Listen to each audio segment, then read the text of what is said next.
Hey, what up, mi gente? This is Gladys and Stephanie Hey, what's up, guys? with Single Moms Chisme coming to you today with real life, real laughs, and most importantly, real chisme. Hey. So this is part two of episode two. In part one, we shared my story. In part two, we're going to tap into Stephanie's story, and she's going to tell you a little bit about herself. So, Stephanie, take it away. Hey, hey. I don't know why I got like so nervous right now. You're fine. We're gonna go into a deep dive of my story, which is just as crazy as Gladys's, maybe a little more, yes, a little more depth. I don't know. No, not depth. I think just twists and turns. A lot of surprises. I am 38. And you were born and raised in San Antonio? Born and raised. The only other place I've ever lived in my life was Ohio for like 6 months when I went to Bible college up there. But other than that, I'm a Texas girl through and through. San Antonio, ¿Qué pasó, mi gente? South Side, born and raised. Went to McCullum High School. Graduated class of '06. Whoop, whoop. Yeah. Just kidding. High school was alright. It wasn't that great. Yeah. Didn't you go to McCullum too? Yeah. I know, that's why I'm like, wait a minute. No, but you graduated Oh, 04. '04. Yeah. So But we were still there for Oh, 2 years together. yeah, but I was in band. Oh, But like you were like sheltered? I was sheltered. Yeah, I was sheltered. But there also like that band bubble. Like you just have your friends in band, and then to top it off, like we were in like the leadership school. I forgot what it was called, like the School of Public Leadership something service. Mm-hmm. And they had us like all the way in the back in the portables, all secluded. So I didn't know anybody else in the front of the school. You thought that you were better than everybody? I knew that I was better. I'm just kidding. No, but it was just I just felt like we were always secluded back there. I just felt like I was in my own little bubble. There's people to this day that add me from on Facebook that went to school with me, and I'm like, I don't know who you are. I'm like, I don't remember your face at all. But it's just because I never had I wasn't in everybody's class, I guess. And our class wasn't that big. It was just weird. I don't know. Yeah, no, I hear you. I always remember people's faces. Like I can Yeah. see them at the store and know that they went to McCullum, but I never spoke to them. But I'm like, man, like I know you went to my school. And I see them giving me the same look back. Yeah. Yeah. That was me this morning at the gym. And I saw this girl and I was like, I think she probably graduated like '04 or and I like recognized her. She had like curly hair and we kinda like looked at each other and like, I know you went to McCollum. But I don't know her name. I don't know who she was. I just recognized her face. Yeah. Yeah. All right. So, Stephanie, let's get into the juicy. Let's get into the chisme. Yep. That's what we're here for. No pressure. No pressure. So, born and raised in San Antonio. Got that? Yep. I am the oldest of four siblings. It was me and then my brother. And then I have two younger sisters. And there's like an 11-year age gap between me and my older younger sister, the third one. Mm-hmm. And then me and my youngest sister are 15 years apart. Why do you call her older, younger sister? Because she's the older of the two younger. Ah. Yeah. Okay. So me and my brother are like 3.5 years apart. So I was like an only child for like a good minute, you know. Mm-hmm. I had it all. But dad wasn't satisfied and he wanted a boy and that's why they made my brother and and then he came. Fun. To ruin everything. I'm kidding. Just kidding. No, I love my brother. Yeah, I always felt like growing up I was the odd child, I guess. I was always chunky, always had like self-image issues. But we also grew up in church. So I was very sheltered, like I said. Growing up as a kid, dad was in ministry. He was the worship leader at the church that we attended when I was a kid. I didn't know that. Yeah. That's kind of where I got my music ability from. And so we were at one church for a while. Then he took a ministry position at another church. Preteen, teenage years. Does your dad still do ministry? He does it here and there. Not full time, but like he'll be asked to do like he did my brother's church service a few weeks ago this year. And my mom plays the drums. What? So he does the piano and sings and then my mom played the drums. Wow. And then like back in the day, my uncle was the bassist. They literally had like their own band. Growing up in church was a big part of my life. It kind of formed like who I was as a person, you know. I think back then I had an understanding of like Christianity and like Jesus and stuff, but it wasn't completely formed yet. Right. So kind of fast forward to like my 20s. Meanwhile, you guys have to understand, growing up in church, you're like, my whole thing was I am going to get married when I'm like 23. I'm gonna have 4 kids by the time I'm 30. I'm gonna save myself until marriage. So I was, like I said, very sheltered. You had it all planned out. I Like had in it your planned fairy tale, when that's I was 14. yeah. When I was 14, I had it planned out. This is how it's gonna happen. Yeah. And there was like no ifs, ands, or buts about it. And then when I got my heart broken when I was 15, I was like, oh my God, the worst ever. You're like, we need to pivot the plan. Like, I don't know about this. But yeah, so I thought I had it planned out, but life just took a different road. We weren't attending church very often. So then a friend of mine invited me to this other church, and I was about 18 or 19 years old. And I was kind of doing my own thing. You know, I was working at Jack in the Box. That was my first job, living it up. You wouldn't believe the things Okay, let's not. that we made Let's not. that we made up. I would work the overnight shift, and I guess it doesn't matter now, but a lot of jalapeno poppers went missing. Oh, nice. And we are like, I don't know. I guess we were just frying too many, and then Mm-mm. just, I don't know what happened. But yeah, I was working at Jack in the Box, doing my thing. First job, had some money, had a nice little station wagon car. I was on my own. So I had that friend invite me to this church, and I just got plugged in there like real quick. Got drawn into what was going on, very spirit-led church. And once they discovered my talents, Mm. that's when I was like, oh, you're called to do this, you're called to do that, you're called to do this. And at that point, I'm like, well, I have no other Calling. yeah, like I don't know what my purpose is, so this must be it. If a pastor's telling me this must be it. Right. So went to Bible college in Ohio. I went there for 6 months because there was some cool things that happened, right? One cool thing was they wanted to send me to this Bible college. And I remember the pastor calling me up, and he was like, if you feel led to donate to her tuition, everybody, come and put it in her hand. Girl, they collected about $2,500 Wow. right there. I had it in my hand. On the spot. On the spot. And so I was like, this is it. This is confirmation. I'm going to Ohio. I'm going to be ministry leader. That I just thought everything was falling into place. So go to Ohio. It was the worst. Oh no, it's cold, right? Oh, it was cold. And yeah, so we go in the fall, right? This is my first like winter experience. Dude, I walked out of the dorm and literally just fell. Walked out. Oh, on ice? Yes. And I was like, what is this? I'm looking around. Luckily nobody was there, but I was just like, how do I get up? So first winter experience, and I didn't like it. That was the first red flag God was trying to warn you. Like, Yeah. girl, Get out of here. this is not it. Yeah, so I'm there, got a job at Popeyes while I was while I was there trying to maintain everything. So I would bring all the girls like Popeyes food that was left over, and I wasn't supposed to. Their biscuit. Literally threw everything like in a trash bag, and would bring like trash bags of food to the dorms. Wow. And like one of my friends with her till this day, never forgets that. She's like, dude, I always remember you bringing Popeyes. Nice. That was a spread, yeah, at least. That was good. But that didn't turn out very well because I had to figure out a way to come back home on my own, because all of a sudden I couldn't get a hold of the pastor. I couldn't get a hold of anybody at the church. Like nobody was helping. Like I didn't have no sponsorships, nothing. They just weren't answering their phone. Their lines were disconnected. Like nobody was calling you back. What was going on? Yeah, no, I just remember like trying to reach out to the pastor, calling him, he wouldn't answer, and just me like a 19-year-old kid. Like I don't get it. Like I don't know what to do now. So of course I reached back out to my parents, and they're like, well, you just have to come home. And I'm like, I guess I do, because the money's not coming like it did the first time. It's not gonna pop out of nowhere.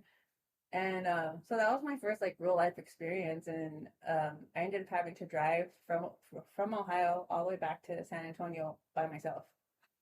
That was crazy. So How many hours was that roughly? I don't remember total hours, but I know it took me about 2 days. Gee. Because I had to stop like in Alabama. So like when you stopped, clearly you stayed like in different hotels and stuff like that. So like your parents just ended up having to cover everything. Yeah, and it was a struggle. It was a struggle because I remember telling my dad like I need to stop somewhere, and he's like, well, we have to find a hotel, and I'll transfer you the money. Like they did what they could. So fast forward, get back to San Antonio, and I end up back at the church. They had just moved locations, so at that point, I think the worship leader, I don't know what happened with them, dude. All of a sudden, it was my turn. It was like, God's called you to be, the worship leader. And I'm like, dude, I barely know, like, I taught myself how to play piano. I'm like, I barely know, like, 4 chords. How am I supposed to actually lead a band? And so we figured it out. And I remember, like, the first service, I played, like, my head down with just, like, What instrument? the piano. And you never had played the piano before? I had just started teaching myself how to play it. Wow. Yeah. So, quick question. So, they send you to Ohio. You're there for how long? Like 6 months, only one semester. Okay, so you're there for 6 months. Then you're trying to contact these people again. Mm-hmm. No response. Your parents bring you back. Why did you think it was a good idea to go back to the church if they basically like ghosted you? That's all I knew. Okay, so that was like your home away from home, kind of. Yeah, that was all I knew, and that was I don't think they ghosted me completely. It was just like I felt like it was difficult to get a hold of the pastor. Mm-hmm. And so in my eyes, it was like, well, he's the pastor and he's really busy, like he's got tied up with ministry stuff. God's using him. All this crap that I made up in my head, To justify. Yeah, and so I mean, and I still had my friends and everybody that was at the church. So I was still very much plugged in there. Once they moved that to that location, it was like all hands on deck. Let's help build this church again. And so stepped into that worship leader position there at that church. And I just this whole time I'm single. I'm not thinking about anything. I'm still praying. Oh, I didn't meet my husband at Bible college like I thought it was. I thought that was gonna be it. Perfect story, whatever. So maybe I'll meet him here at the church. So I think maybe like a couple years into it, I end up meeting this guy who ends up being my first boyfriend. Aww. And so at what age? I was like 23. So from now until 23, you had never dated a boy? Never. Never kissed a boy, nothing? Never. Nothing. Okay. Nada. Sheltered. Nothing. Sheltered. I didn't know what a pee-pee looked like until I was like 19. Wait, But no, and that was because of a drawing that my friend at the time, he was gay, so I mean he was like, you don't know what it looks like, and I'm like, no, and he drew it, and I was like, what are those two round things? Oh my, cut it out. No, I'm being serious. Okay. Sheltered. That was my first real crush. Somebody likes me, I like him. And it lasted a whole 2 weeks. Whoa. And we held hands. Cute. That was it. Is that like what? Like half a base? Right? You made it to half a base? Half a base, yeah. Now, and the reason for that was because when I talked to the pastor about this relationship, the advice and like his advice to me was, I don't think that he's for you. I don't think God is in this. Like, I don't believe that this is for you. Again, I'm taking somebody else's words and making a decision off of what they're telling me to do with my life. So that's why it only lasted 2 weeks, because this person that was representing God said he doesn't think that that's a good idea. Mm-hmm. Yeah. And again, like, just depending on somebody else's word because you think that they're more spiritually capable or they're in this position of, I don't know, just authority. So yeah, so that ended. He was heartbroken. I later found out some stuff and I was like, I'm sorry. Oh no. Just so I tried to fix it because it was like a week before his birthday. Oh. So I tried to still throw like a dinner for him. That ended. Stayed at this church, to continue to serve there. And by the time I was about like 26 is when things started to get weird. Things started to get weird in this church, and I was living in and out of this out of the house with the pastors. That's weird. Yeah. Very cultish. But I didn't realize that in the moment. I didn't that this was all I knew, you know? And so I thought I gave everybody the benefit of the doubt. I always thought the best for people. When I thought something felt off, I would basically make up an excuse as to why it was the way it was. Things looked odd. So that you could keep believing that this is where you're supposed to be. Yes. I mean, that is the definition of somebody that's in a cult, right? Like, you see something or you kind of feel like something's off, but because you're so, like, for lack of better words, brainwashed, you start making excuses as to why these things are happening just to make it okay in your mind. Yeah, exactly. And so this is the whole, first 7 or 8 years of my adult life, outside of high school, and figuring things out on my own, because my family didn't go to this church. I was the only one that was in this church, and they also had like a lot of reservations about me going there and attending there. And they would come and visit and want, just to support me as the worship leader at that point. But my mom always felt something was off. Moms know best. Oh, always. Yeah, for sure. No, I know that. Yeah. But like I said, around 26 is when things started getting weird. I'm not trying to share their business or whatever. That's their business. Just know that things started to get weird for me once it started to involve me. Once the abuse, the mental abuse, the psychological abuse, and the manipulation started to involve me, that's when I was like, this is not okay. Yeah, this is not okay. And so I don't want to go into the details of it. That's fine. I mean, I think you've kind of made it clear that these things that were happening were not okay. It's not something that should happen in a traditional church / worship leader relationship. Right. So, yeah.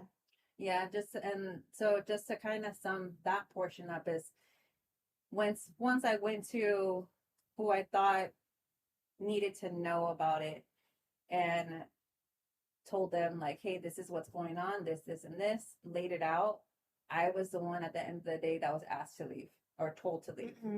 Get your stuff. You shouldn't contact us anymore. Go ahead and leave. You're jeopardizing the image of this leader of this organization, and yeah, exactly. And then that now you're the problem. Yeah, that's exactly it. It was all about the image, and the image of this person and their relations, the pastor's relationships, and protecting him. It was all about protecting him. And even when I told like the assistant, the response that I was given was, well, why didn't you come to me first? I could have helped you, cover it or get out better. And I'm like, what do you mean? Yeah, basically, like, why didn't you come to me first so I could fix it and not have to share it with the rest of the congregation? Yeah. Again. Yeah. And make the pastor's image look bad. After all that, I gathered my stuff, got my piano, and left. I was heartbroken, obviously. I didn't know what to do, but then I started to hear about the stories that they were saying and how they flipped everything on me. And how everything was, oh, well, she seduced him, and she did this, and she had the scarlet letter, and she was the one that provoked it. And I'm like, always, because you're now out of this little bubble, aka cult, right? And so when they have to find somebody to blame. Correct. Yeah. Yes. And it's like, when I heard all of that, I was just taken aback, because I was like, everybody in that church knew how naive and like just full of self-image issues that I had. There's not a human in the world that would have looked at me at that time and would have thought, she's a seductress. I was vulnerable. And so I heard all the rumors and basically just didn't know what to do. From one day to the next, I'm sitting there in my bed and looking up, and I'm asking God, like, what do I do? Like, what am I supposed to do at this point? Do I still believe in God? Like, was all of this real? This was all I knew for my entire adult life. I have no idea, no hope, no direction, no purpose. Just the bottom of the pit is where I can just best describe that time in my life. And so from there, the following years were not pretty. Mm-hmm. I was working at T-Mobile. That's where I met Gladys, and just kind of figuring things out on my own. And I ended up losing my virginity in a very horrific way. um, and that scarred me for another, a good while after that too. And soon after that, it just started to lose my self value. So, how, I know you said you basically grew up in church, right? Because your dad was a minister, right? You went through this horrible thing with the church. Um, how did that impact like your relationship with God? Because here was this person who supposedly was put in this position to preach and serve the word of God, right? And then you have this awful experience, which is the complete opposite of what God is about. Yeah. So, like, how did that impact that relationship for you? Like, was it difficult to try and understand, like, Mm-hmm. this is supposed to be coming from a godly place, yet all of these things have happened to me? Yeah. It was hard. Like I said, I questioned everything that I knew up until that point. I knew beyond the shadow of a doubt that God was real. Like that wasn't a question to me. It was just a more of a why. Mm-hmm. Why did this have to happen to me? Mm-hmm. Because my entire life, everybody told me I had a calling. I had a calling. God had a great plan for me. God had great purpose for me. And yet I am in the slumps. And why? Mm-hmm. Why is this happening? That was my biggest question. And it took me a while to to come out of that because I felt lost. You basically everything that you knew was stripped away, Mm-hmm. and now you're left there. I mean, just naked before the Lord. Like I have nothing. I have nothing. I don't know what else to do. And so, So when you were at your, let's just call it lowest place, how did you overcome that? What changed for you? Was it like an aha moment? Did people help you out through that? Like, how did you come out of this like slump that you were in? that incident happened when I was 26. I'm now 38, and I'm gonna say it took over a decade to actually finally have my faith fully restored. Mm-hmm. I mean, in the years that immediately followed after that, it was a train wreck. Mm-hmm. I dated and went through just a lot of men. I got my own apartment, um, and unfortunately, I just lost all self value. I didn't because I didn't know who I was anymore. I didn't have that identity in Christ anymore. I didn't have that purpose, and so So everything that you thought that you knew about yourself basically had been stripped away mhm, by this organization slash church. yeah. So I in the midst of all that is where I had relations with my son's dad. I met him online on an app somewhere, and I I was told by my doctor that I couldn't get pregnant. I said I had PCOS. It was going to be difficult for me to get pregnant. I would have to do fertility and all that stuff. So it wasn't to me. I was like, well, I got natural birth control, so didn't phase me. Come February 2018, I start having pains and pelvic pains, and I'm thinking, oh God, I'm sick. I'm gonna die. All my sin is caught up to me, and I'm gonna have cancer. Like I'm thinking the worst. And my friend at that time tells me, take a pregnancy test. And mind you, I'm so much heavier at that point. I'm almost 350 pounds, and my periods are irregular, so I have no idea if I'm late or whatever. So I take the test, comes out positive, and I'm thinking, what?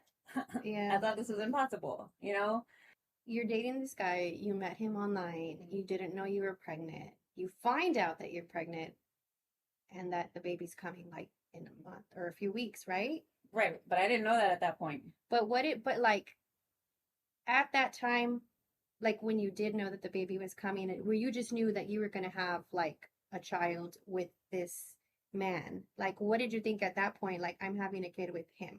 So I didn't know that it was with him. When I saw the pregnancy test, I just knew that I was pregnant. I didn't know Oh, who the dad was. oh, Me and his dad were not together. okay. Like I said, 2017 was a lot. Yeah, It was a lot. it was a busy season. It was a busy season.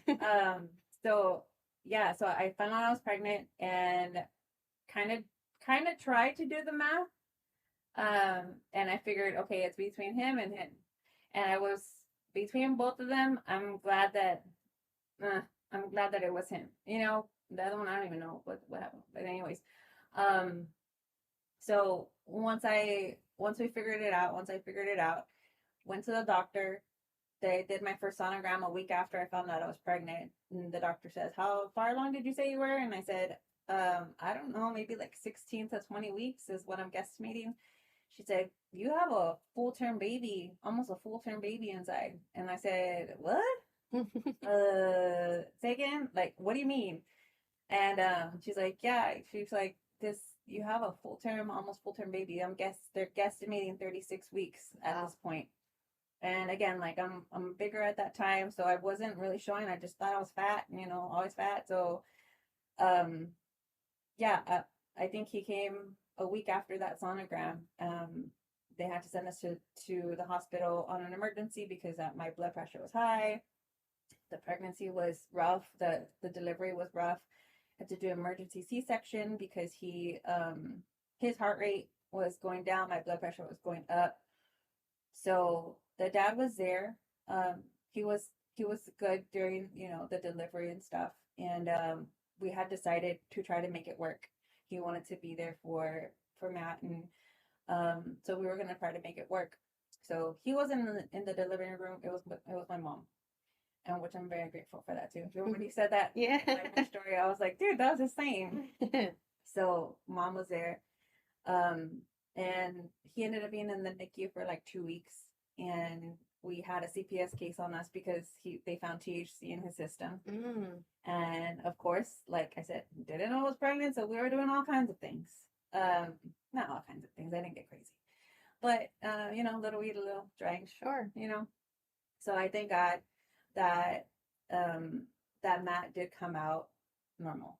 Yeah, absolutely. Besides the respiratory issues in the beginning, he's perfectly healthy, no issues whatsoever. And so I praise God for that. And I always call him my miracle kid. So, yeah, we tried to make it work. We were living in the back of my mom's apartment. I just finished the lease at my apartment a couple months before that. We moved into the back of my mom's apartment with plans to get our own place. You moved in with his dad? Yeah, he moved in with me at my mom's, and so we were doing good. I mean, it was okay. I thought it was gonna work. My sister ended up having, it was a crazy month because my sister ended up getting married to her first husband. She was only 19. That was crazy. But we went to the wedding together, and we had Matt, and we had like a family picture, and everything was great, you know. Um, and then weird things started to happen with his dad, and it involved my sisters, and it got to the point where it was undeniable. There was text messages and video evidence came up, and this guy ended up on the news. Wow. So it was pretty big, and Matt was 6 weeks at that time. And so again, from one day to the next, it was over. I couldn't, there was no repairing it. There was just no way. So these two events with the church and then this thing happening with my son's dad, I always questioned it. Like, God, why did you allow this to happen? And now, a decade later, you know, I'm thankful that I have my son, because without him, I wouldn't have gotten my stuff together. I wouldn't have, another thing you said in your episode was like you were like you didn't want to have kids, like you didn't see yourself having kids. Mhm. Literally, dude, the week before I found out I was pregnant, I was on the phone with my best friend at the time, and I told her, dude, I'm so glad that I don't have kids because I'm so selfish. Yeah. Yeah, this is my life. Yeah, this is just me. Like I Yeah. could do me. I could do what I want, pick up and go where I wanted to at Correct. the time. That was me. Yeah. So when you had said that, I was like, dude, for real. But yeah, so then, all that happened and kicked him out, and he lost his rights. Actually ended up having the courts change my son's last name to my last name. Wow. And we just took it there. He had the opportunity to show up in court and defend himself if he wanted to, but he didn't. So he lost, like I said, he lost his rights. And what the lawyer said, if you take his rights away, then you won't be able to put him on child support. And in my head, I was just like, you don't do nothing anyways. Hey, That I'm not gonna you're get not. hit. Yeah, you're not losing Yeah. anything. Yeah, exactly. So I would rather have my son have my last name than to try to beg for anything. Mhm. So it was the same mindset. I was like, I'm gonna do what I have to do. Mhm. And so it was rough. It was rough those first couple of years because we were still at mom's house. Mhm. We were still there, and I couldn't get out as soon as I wanted to. So how, I just want to ask you, so you go to the hospital, you have this baby, right? You find out that who Matt's dad is, and you guys are doing well, right? And it kind of seems like, man, this is okay, maybe this all happened for a reason, right? This is where I'm supposed to be. But then unfortunately things happen and it ends up falling apart pretty quick. Mm-hmm. But like, how are you feeling in that moment? Like things were just fine, and now all of a sudden, like I'm here kind of like alone again in a sense. Like what were you feeling at that time? I was angry. Yeah. I was very angry. Going through his phone and finding the things that I found, like I said, it was undeniable. I can't, there was no going back. So yeah, I felt mostly angry, and I didn't feel like I deserved this. Mm-hmm. I was doing everything in my power to make things work, and I didn't understand his I didn't understand his mentality a lot. Um, there was issues in our relationship that I had no control over, and I didn't know why, Mm-hmm. or why they were happening. Did you ever feel, because sometimes like whenever, I was going through the things that I discussed in my story, like I know it sounds silly to say, but like I felt those feelings and they felt very real at that time, but like I felt like I must have done something wrong at some point in my life. Like God is punishing me for, I don't know what it was, but in that time, like I felt like I was just being punished for something because things just kept happening. Like, did you feel that way at all? I wouldn't say punished, but I felt like it was just the consequences of my decisions. Mm-hmm. I didn't, I knew what the word of God said, and I knew that there was a certain way for us to live, and I knew that I wasn't meeting that standard myself. Mm-hmm. So I felt maybe in a sense, yeah, punishment, because I knew that I wasn't living the life that I was supposed to be living, or, but I will say this is how I learned of God's grace. Mm-hmm. This is how I learned of God's mercy. And now looking back, his hand was always on me.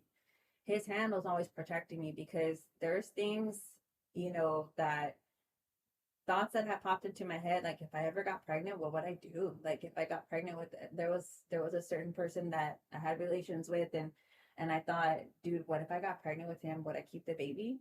Like those kinds of thoughts. And it got that dark for me. And I had like cutting spells when I was in my apartment. It got real dark. Mm-hmm. And I thank God, because like I said, his hand was always on me. His grace was always with me, and it carried me through all of that. And I knew, even when I was like going to court with his dad, I would put worship music on. I knew that at the end of the day that God had me. Mm-hmm. Even if I didn't even if I didn't hit the mark, Mm-hmm. even if I didn't, when I made the bad decisions or the worst decisions. So I don't feel like it was punishment. I just felt like these are just this is the consequences of not living how we're supposed to live.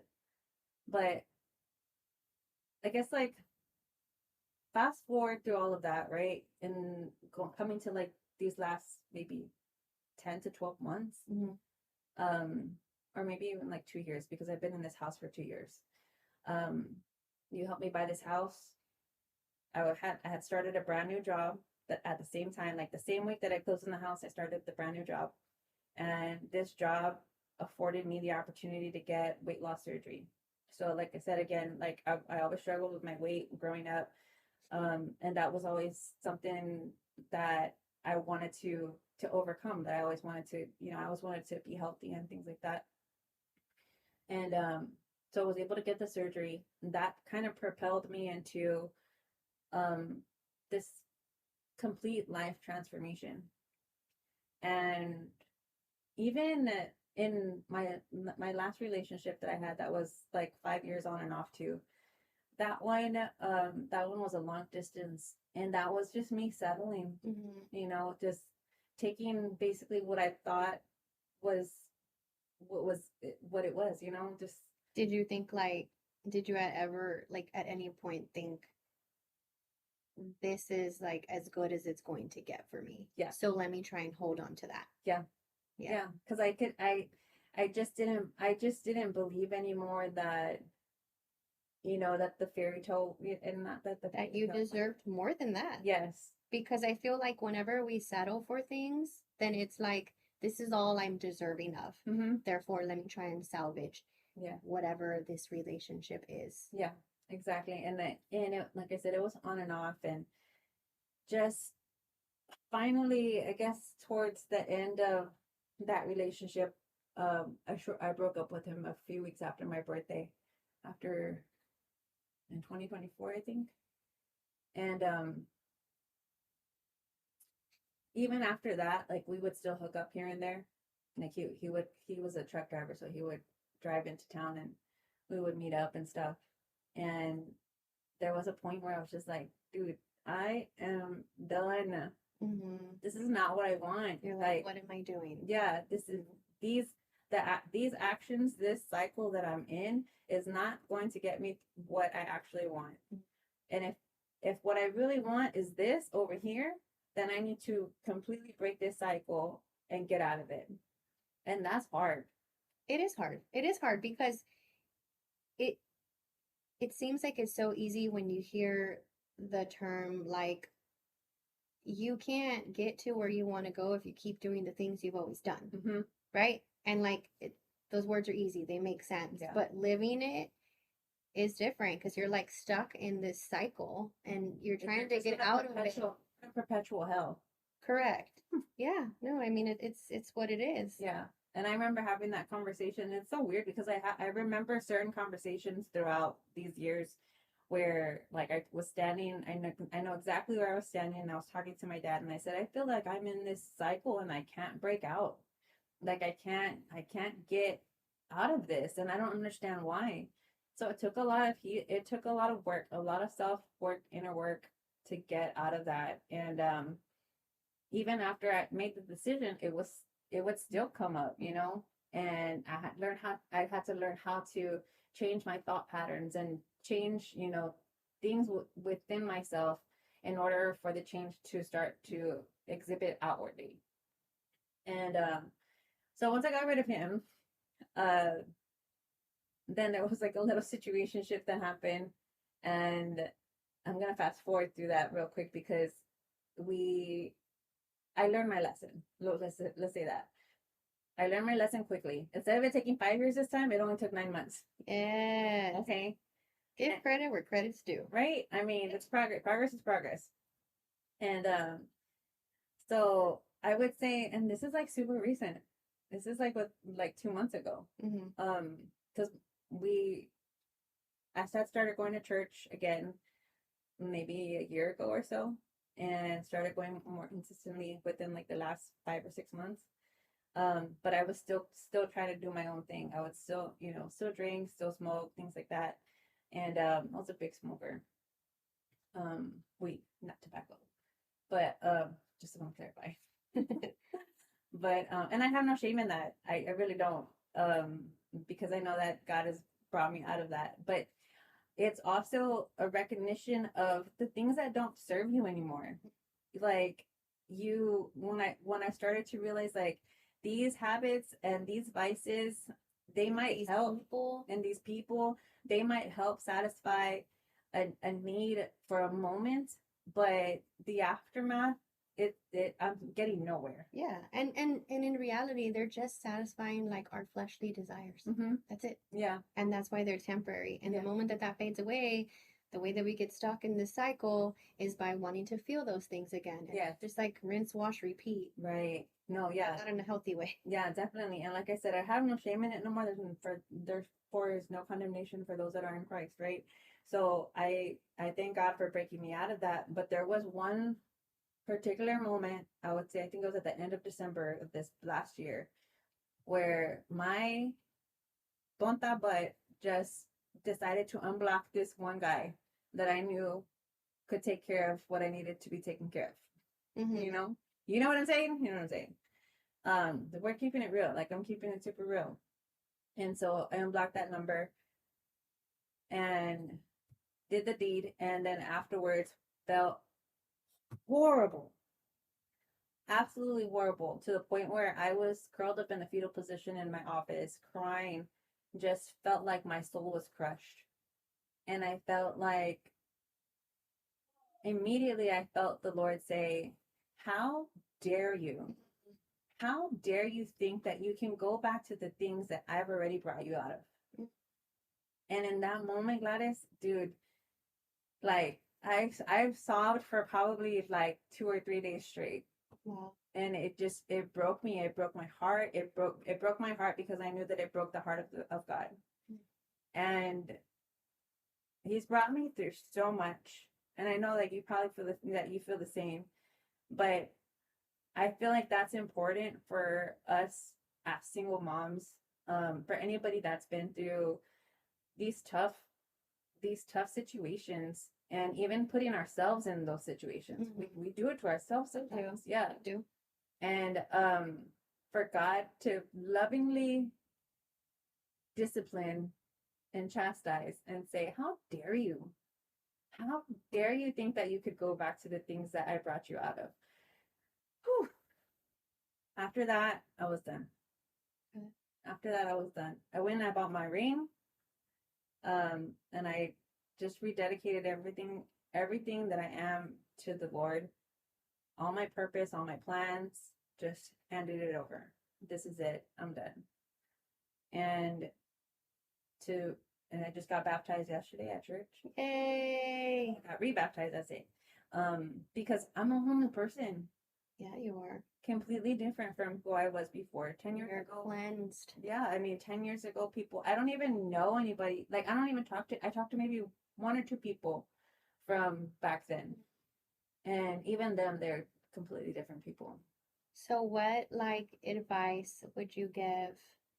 I don't even want to say a mom, right? Just like anybody, just anybody going through hard times and stuck like in this cycle, right? This what can seem like a never-ending cycle that helped you that can potentially help them come out of something like that.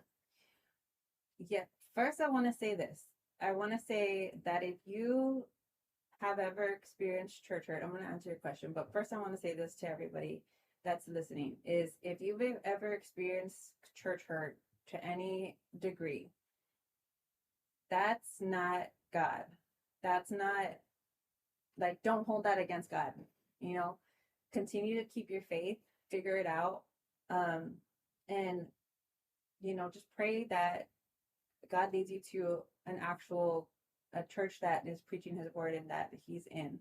That it took me, like I said, 10 years to finally find another church that can properly keep me fed and, and everything. That is an actual representation of what God is. Yeah.